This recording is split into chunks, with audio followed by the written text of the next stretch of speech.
Assalamualaikum warahmatullahi wabarakatuh. Waalaikumsalam warahmatullahi wabarakatuh. Hari ini anak-anak ibu sehat semua. Sehat, Bu. Alhamdulillah. Ibu apa kabar? Ya, jangan keluar-keluar dulu dari rumah, selalu pakai masker, cuci tangan, jaga jarak dari teman-temannya juga. Karena kita lagi di masa COVID-19. Oke. Sebelumnya nanti kepada sekretaris direkap ya absennya siapa aja teman-temannya yang tidak hadir pada hari ini. Tapi ini Ibu lihat semua udah hadir kok ini. Oke. Sini Ibu akan menampilkan satu gambar.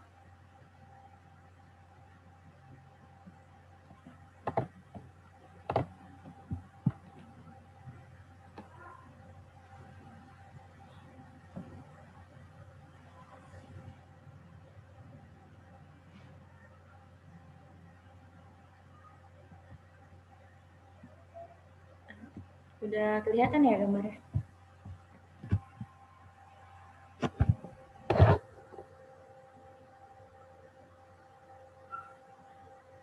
Nah, ini. Jadi di gambar ini sebelumnya Ibu mau bertanya, menurut kalian dari gambar tersebut ada nggak sih perbedaan kacang hijau ini dari hari ke hari? Semakin Ada, Bu, ada perubahan. ada, Bu. Ya, jelas ya tampak perubahannya ya, mulai dari biji jadi kecambah sehingga dia di hari ketujuh itu dia udah tumbuh menjadi lebih tinggi lagi. Sama seperti kita dulu waktu SD, ibu juga mulai kecil, ya walaupun sampai sekarang kecil juga, tapi kan beberapa ada juga yang SD-nya kecil, sekarang di SMA-nya udah semakin tinggi gitu. Oke.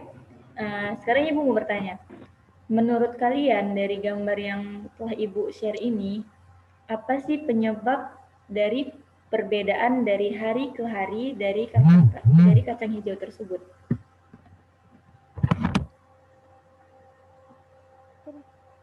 Ada yang bisa menjawab? Perbedaannya, Bu. Iya. Apa sih penyebabnya kira-kira gitu? Penyebabnya ya, Bu? Iya. Karena kena cahaya nggak, Bu? Nah, iya benar. Itu dia. Nah, dulu di SMP juga kalian pasti sudah belajar tuh kan di kelas 8 mengenai pertumbuhan dan perkembangan makhluk hidup. Nah, namun di SMA ini kita belajarnya lebih spesifik lagi pertumbuhan dan perkembangan pada tumbuhan. Oke, baik kita lanjut. Ibu akan menjelaskan PPT, main program PPT.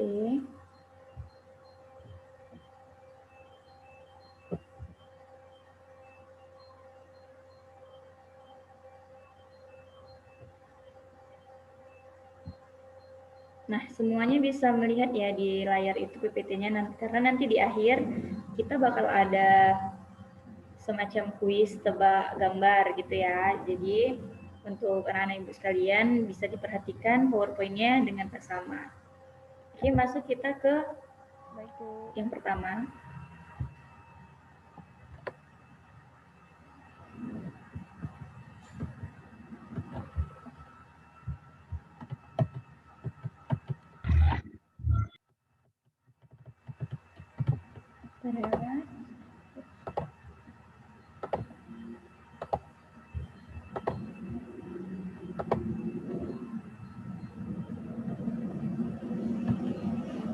Oke.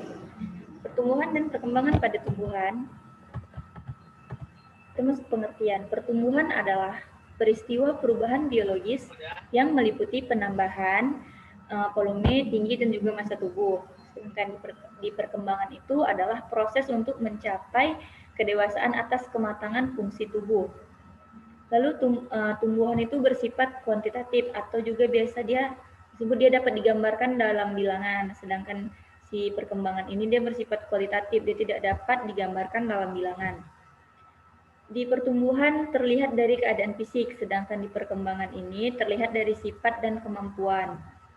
Lalu di pertumbuhan juga dia memiliki batas usia, di perkembangan dia tidak memiliki terbatas oleh usia. Jadi kita lanjut ke perkecambahan. Nah, di sini kalian bisa melihat di sini ada biji dikotil dan juga biji monokotil.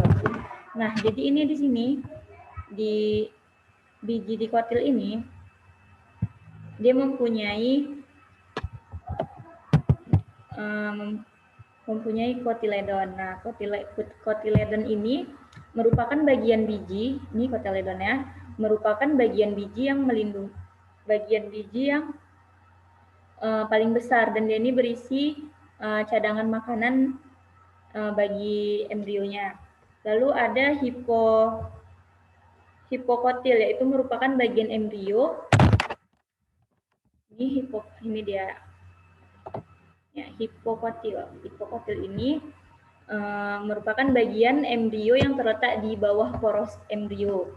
Lalu masuk ke epikotil. Epikotil ini bagian embrio yang terletak di atas poros embrio nih, epikotilnya. Lalu juga ada radikula. Radikula ini calon akar. Calon akar pada embrio yang terletak di ujung hipotokil. Ini dia, di ujung ini ya. Lalu nah, kulit biji ini dia selaput tipis yang melindungi biji dari kerusakan. Nah, masuk kita ke biji monokotil. Ini biji pada jagung ya. Di sini ada skutelum. Nah, skutelum ini merupakan bagian yang berfungsi menyerap sumber makanan. Koleoptil ini merupakan bagian yang melindungi plumula yang di dalamnya terdapat calon tunas atau lembaga. Coleorhiza merupakan bagian yang melindungi plumula dan radikula. Endosperm ini merupakan bagian sumber cadangan makanan bagi calon tunas. Coleoptil tadi udah. Nah, oke. Kita lanjut ke materi selanjutnya. Tahap pertumbuhan. Nah, tahap pertumbuhan ini berawal dari pembelahan sel. Pembelahnya sel secara mitosis yang menghasilkan 2 anak dan seterusnya akan terjadi penambahan jumlah sel. Lalu pembelahan sel, maksud saya pembesaran sel. Di sini dia pertambahan ukuran sel anak akibat bertambahnya substansi material sel. Lalu diferensiasi sel-sel. Perubahan sel-sel ini hingga dia terbentuk organ-organ yang memiliki struktur dan fungsi berbeda. Nih, perbedaan biji dikotil dan monokotil.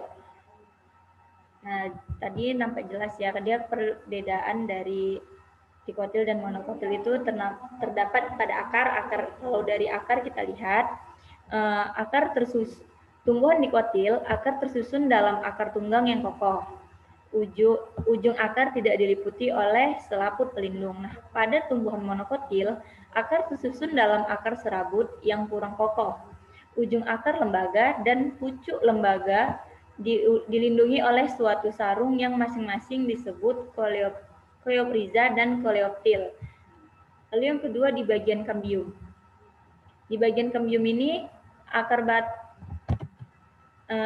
dan batang berkambium sehingga dapat mengadakan pertumbuhan membesar dan melebar serta meninggi.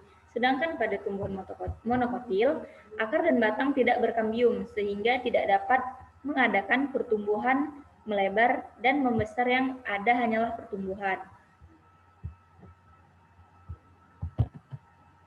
Lalu masuk ke batang. Kalau di dikotil, batangnya bercabang-cabang. Pada tumbuhan monokotil, batang tidak bercabang-cabang. Pada bagian daun tersusun dikotil. Tumbuhan dikotil, pertulangan daunnya menyirip dan menjadi, sedangkan pada tumbuhan monokotil, pertulangan daun sejajar atau melengkung. Lalu yang kelima itu ada biji. Biji yang berkecambah, membelah 2, dan memperlihat 2 daun lembaga, atau dia biji berkeping 2. Sedangkan biji pada monokotil ini dia berkecambah tetap, utuh dan tidak membelah diri, atau disebut biji berkeping 1. Yang keenam ada pembuluh angkutnya. Nah, di pembuluh angkut ini di dikotil, berkas pembuluh angkutnya teratur dalam lingkaran atau cincin. Sedangkan pada tumbuhan monokotil, biji yang berkecambah tetap utuh, berkas pembuluh angkutnya tidak teratur, dan yang terakhir itu kita bisa melihat dari bunganya.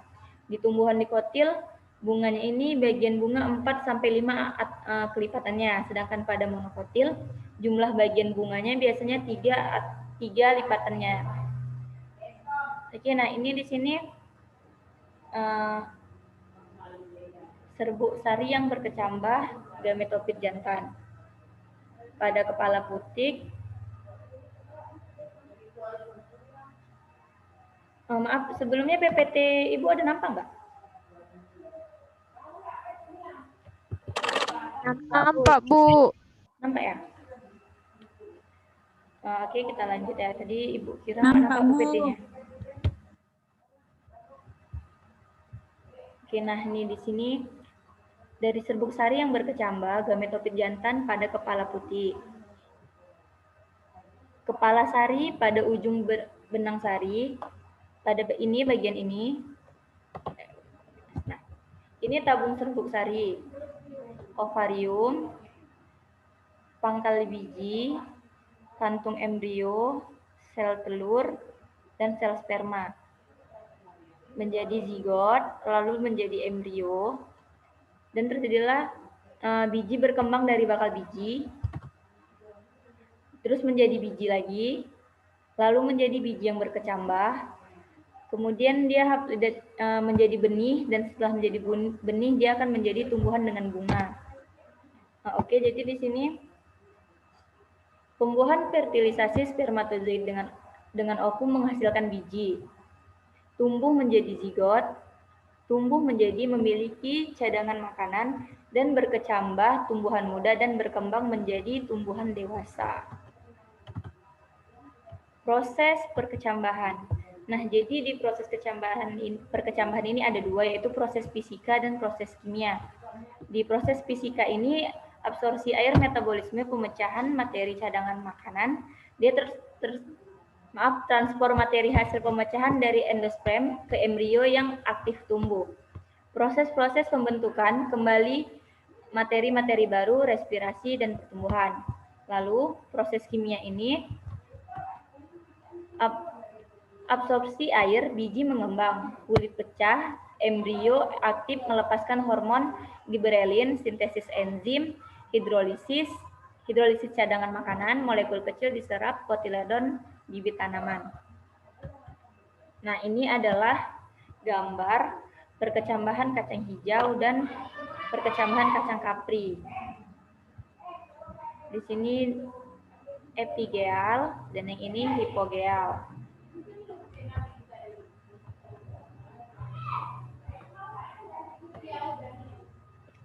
Perkecambahan epigeal, kotiledonnya terangkat di atas permukaan tanah. Kalau contohnya itu seperti kacang hijau atau bahasa Latin, kacang hijau itu Phaseolus radiatus, melon, Cucumis melo, kacang tanah Arachis hypogea. Kalau hipogeal, dia itu kotiledonnya tetap berada di dalam tanah, seperti kacang kapri Pisum sativum, padi Oryza sativa, dan jagung Zeamais. Metabolisme perkecambahan. Tahap pertama itu dimulai dengan proses penyerapan air oleh benih, melunaknya kulit benih, dan hidrasi protoplasma. Tahap kedua dimulai dengan kegiatan enzim dan serta naiknya tingkat respirasi benih. Di tahap ketiga terjadi penguraian bahan-bahan seperti karbohidrat, lemak, protein menjadi bentuk-bentuk yang berlarut dan ditranslokasikan ke titik tumbuh. Tahap keempat, asimilasi dari bahan-bahan yang telah diuraikan tadi di daerah meristematik untuk menghasilkan energi bagi kegiatan pembentuk komponen dan pertumbuhan sel-sel baru. Dan di tahap kelima itu, pertumbuhan dari kecambah melalui proses pembelahan, pembesaran, dan pembagian sel-sel pada titik-titik tumbuh. Nah, macam-macam pertumbuhan. Jadi pertumbuhan ini ada dua macam. Yang pertama itu ada primer dan sekunder. Di primer ini hasil pembelahan pada sel-sel jaringan meristem ini, contohnya pertambahan panjang batang dan akar pada titik tumbuh akar dan batang. Sekunder, hasil aktivitas jaringan meristem sekunder berupa kambium dan kambium gabus. Contohnya itu pertambahan diameter batang.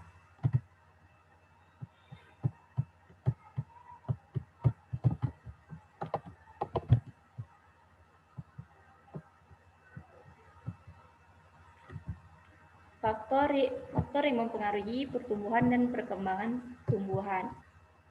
Nah, di sini dia faktornya ada dua, yaitu faktor internal dan faktor eksternal. Jadi di faktor internal ini dia adalah hormon dan fisiologisnya itu vitamin. Sedangkan pada eksternal itu suhu, ada cahaya, ada air, pH, oksigen, dan juga nutrisi.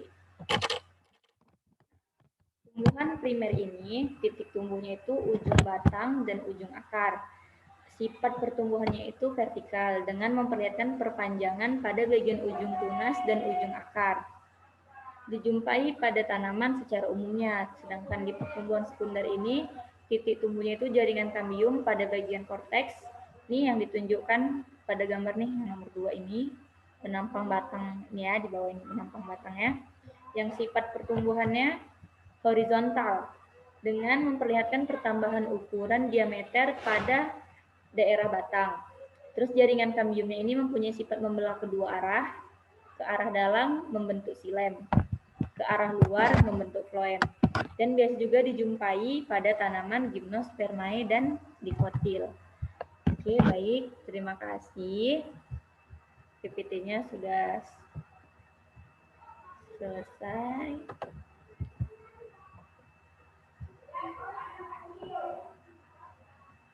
Kita lanjut masuk ke tadi yang Ibu bilang ya.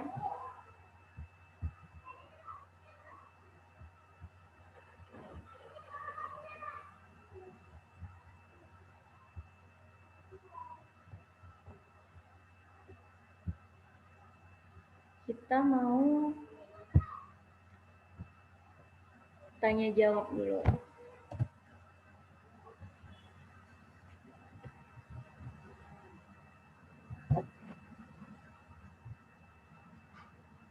Oke. Sudah nampak share screen-nya?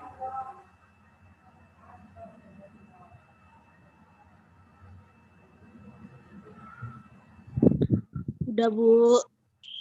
Udah, Oke. Bu.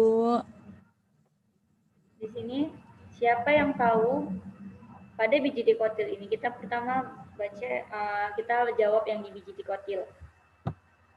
Tuan dan Ibu, siapa yang tahu jawaban dari nomor 1 ini?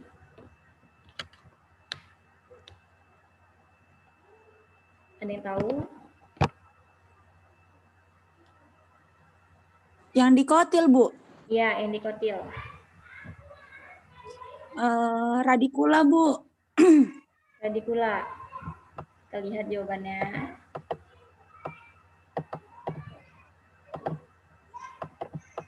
Ya, benar, radikula. Oke, yang kedua siapa yang akan menjawab? Biji, Bu. Yang kedua, Alda ya?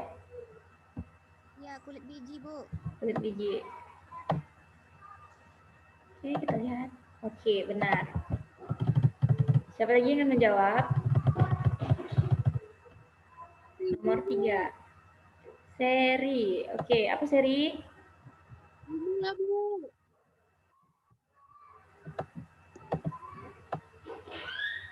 Yang seri. Ya, benar. Oke, selanjutnya siapa yang ingin menjawab di nomor 4? Pada biji dikotil. Iya, Bu. Oke, Hadisa. Apa jawabannya? Radikula. Radikula. Oke, kita lihat. Ya, benar. Jawabannya radikula. Oke, lanjut. Ayo, siapa lagi yang bisa menjawab? Sudah pasti nilainya aman, ya kan? Saya, Bu. Oke, Julian apa nih? Apa jawabannya Julian apa nih? Epikotil ya, Bu. Epikotil. Yuk, kita lihat jawabannya. Ya, benar. Oke, untuk satu lagi di biji dikotil pada nomor 6, ada yang tahu nggak itu apa? Saya, Bu. Oke, Anissa Anindita. Jawabannya kotiledon, Bu. Adon. Ya, benar, kotiledon. Nah, sekarang kita masuk ke biji monokotil. Di biji monokotil, siapa yang ingin menjawab? Ini Saya, Bu. Oke, siapa tadi? Hadisa ya? Saya, Bu. Oh, Rija ya, Rija. Oke, apa jawabannya Rija? Skutelum atau kotiledon, Bu. Oke, kita lihat jawabannya. Ya, benar. Ayo, ini siapa lagi ya? Bentar Ibu tunjuk dulu. Oke, Kiki.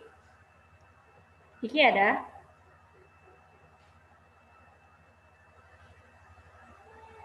Kiki. Oh, mungkin jaringannya ya. Oke, coba kita tanya lagi sama si Fatimah. Fatimah Prawita ada? Ada ya jaringan. Atau yang lain ada yang tahu jawabannya apa? Koleoptil, Bu. Koleoptil. Oke, kita lihat ya. Lumula. Oke, nggak apa-apa, kita di sini kita belajar. Jadi kalau salah itu ya nggak apa-apa, namanya juga proses menuju pembelajaran yang lebih baik lagi. Oke. Lanjut. Yang ketiga, ayo kita jawab bareng-bareng aja. Ada yang tahu yang ketiga ini apa? Koleorija, Bu. Oke, kita lihat. Oke, benar. Ini masih ada 5 lagi. Siapa yang ingin menjawab atau mau jawab sekaligus semua sampai 5 kita habiskan? Saya, Bu. Boleh, Bu. Oke. Di 4, Uli. Yang nomor 4 itu jaringan buah. Oke, benar. Di 5. Nomor 5 itu kulit biji. Kulit biji, Bu, nomor Ya, 5. kulit biji. Oke, benar. Erma dan Uli. Ayo yang lain nggak mau jawab lagi. Atau mau ya apa nih semua ini yang ngeborong jawabannya? Nomor 6 endosperm. Oke. Oke, 2 lagi. Siapa? Ayo, siapa yang bisa jawab 2 lagi? Epikotil, Bu. Nomor 7. Oke, seri.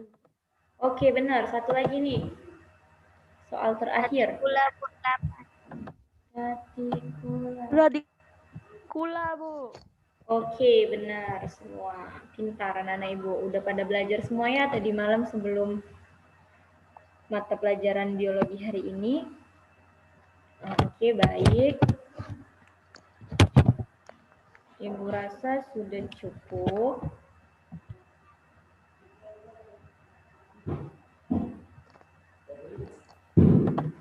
Ya, sekarang Ibu bakal bagi tugas untuk di rumah melalui WhatsApp group. Ya, Ibu kirim dulu di WhatsApp group. Tugasnya nanti Ibu tunggu paling lama tanggal 10 ya, tanggal 10 bulan 2 itu paling lama dikumpul tugasnya. Ini Ibu bagikan.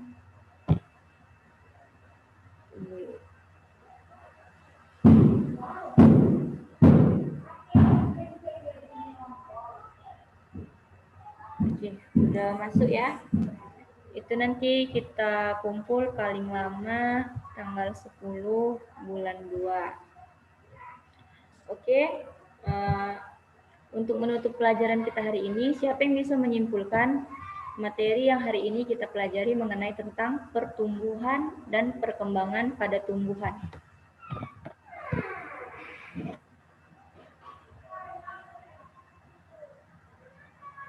Siapa yang bisa menyimpulkan?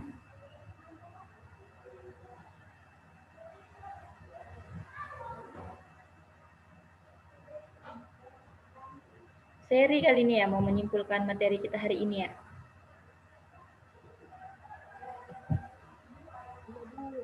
Tapi nggak banyak ya, Bu. Iya, nggak apa-apa, namanya kita juga belajar. Jadi kalau salah itu hal yang biasa gitu kan, biar menuju ke tingkat yang lebih tinggi lagi nanti pelajarannya. Jadi pertumbuhan dan perkembangan. Jadi pertumbuhan ini proses kenaikan volume yang bersifat irreversibel yang tidak dapat balik. Terus karena adanya penambahan jumlah sel, pembesaran sel dan lain-lain. Sedangkan perkembangan yaitu proses menuju kedewasaan, sel-sel menuju ke struktur dan fungsi tertentu. Nah, pertumbuhan ini dapat dibedakan atas dua macam, yaitu pertumbuhan primer dan pertumbuhan sekunder. Terus tadi fase pertumbuhan diawali dengan perkecambahan. Nah, perkecambahan ini ada perkecambahan epigeal, yaitu perkecambahan di atas tanah, dan hipogeal yang berada di bawah tanah. Terus faktor-faktor yang mempengaruhi pertumbuhan dan perkembangan itu ada faktor luar, yaitu makanan, air, suhu, kelembapan, oksigen, dan cahaya. Sedangkan faktor dalamnya meliputi gen atau hereditas dan hormon. Sudah, Bu? Oke, baik. Satu lagi ya untuk menyimpulkan materi kita pada hari ini. Siapa yang mau? Atau Ibu tunjuk lagi?